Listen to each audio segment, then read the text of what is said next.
नमस्कार. स्नितिकाज रेसिपी मराठीमध्ये तुम्हा सर्वांचे खूप खूप मनापासून स्वागत आहे. आज आपण पाहणार आहोत अतिशय साध्या सोप्या पद्धतीने बनवले जाणारे खमंग आणि कुरकुरीत असे मूग डाळीपासून बनवले जाणारे डाळवडे. चला तर मग रेसिपीला सुरुवात करूया. व्हिडिओ स्किप न करता शेवटपर्यंत नक्की पहा. व्हिडिओ आवडल्यास एक लाईक नक्की करा. सर्वप्रथम आपला डाळ जी आहे ती मोजूनच घ्यायची आहे. मी या ठिकाणी 1 वाटी उडदाची डाळ आणि 1 वाटी मूग डाळ 5 तास भिजवून घेतलेली आहे. ही डाळ आपल्याला 4 ते 5 तास भिजवून घ्यायची आहे. भिजवून घेतलेली डाळ आता आपल्याला सर्व पाणी आपल्याला निथळून काढून घ्यायचं आहे. थोडंही पाणी आपल्याला डाळीमध्ये ठेवायचं नाही. पूर्ण डाळ आपल्याला कोरडी करून घ्यायची आहे. मी या ठिकाणी चाळणी घेऊन त्यावरती दोन्ही डाळी एकत्र करून टाकलेल्या आहेत. आता आपल्याला त्यामध्ये सर्व पाणी या ठिकाणी निथळून काढून घ्यायचं आहे.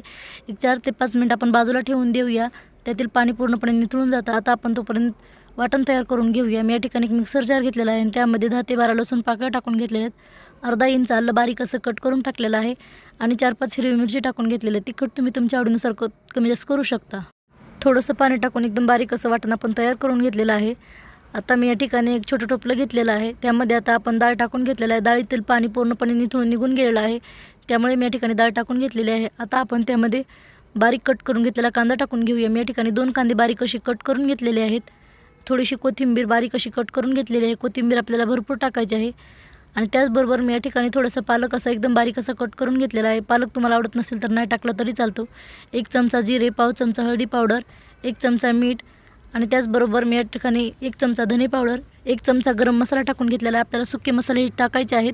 त्यामुळे वड्याला चव खूप छान येते. 1 चमचा लाल तिखट टाकून घेतलेला आहे.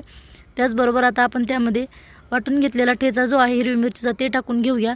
ठेच्यामुळे वड्याला चव खूप छान येते. आता आपल्याला त्यामध्ये थोडं थोडं करून बेसन पीठ टाकून घ्यायचं आहे. आपलं पीठ जे आहे ते घट्टसर तयार होईपर्यंत आपल्याला या ठिकाणी बेसन पीठ टाकून घ्यायचं आहे.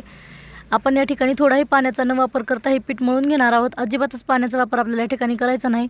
मी या ठिकाणी 2 वाटी बेसन पीठ वापरलेलं आहे मोठ्या वाटीने. अशा पद्धतीने आपलं पीठ तयार झालेलं आहे. आता आपण वडे बनवून घेऊया. त्यासाठी या ठिकाणी छोटी कॅरी बॅग घेऊन त्याला थोडंसं तेल लावून आपल्याला त्यावरती वडे थापून घ्यायचे आहेत. वडे जे आहेत ते आपल्याला असे पातळ असे थापून घ्यायचे आहेत. तुम्ही पाहू शकता या ठिकाणी वडा तयार झालेला आहे. अशा पद्धतीने मी या ठिकाणी सर्व वडे बनवून घेतलेले आहेत.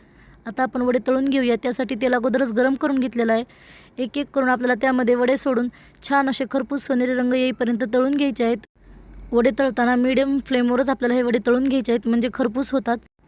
अशाच पद्धतीने मी या ठिकाणी सर्व वडे तयार करून घेतलेले आहेत. तुम्ही पाहू शकता अतिशय झटपट अशी आपली खमंग आणि कुरकुरीत असे डाळवडे या ठिकाणी तयार झाले आहेत. अतिशय कमी साहित्यामध्ये आपण या ठिकाणी डाळवडे बनवलेले आहेत. हरभऱ्याची डाळ थोडीही न वापरता आपण या ठिकाणी कुरकुरीत असे डाळवडे या ठिकाणी तयार केलेले आहेत. तुम्ही रेसिपी एक वेळेस नक्की ट्राय करा. तुम्हालाही खूप आवडेल. ही रेसिपी तुम्हाला कशी वाटली कमेंटमध्ये नक्की सांगा. व्हिडिओ आवडल्यास लाईक करा, शेअर करा, सबस्क्राईब करा. पूर्ण व्हिडिओ पाहिल्याबद्दल धन्यवाद. चला तर मग पुन्हा भेटूया.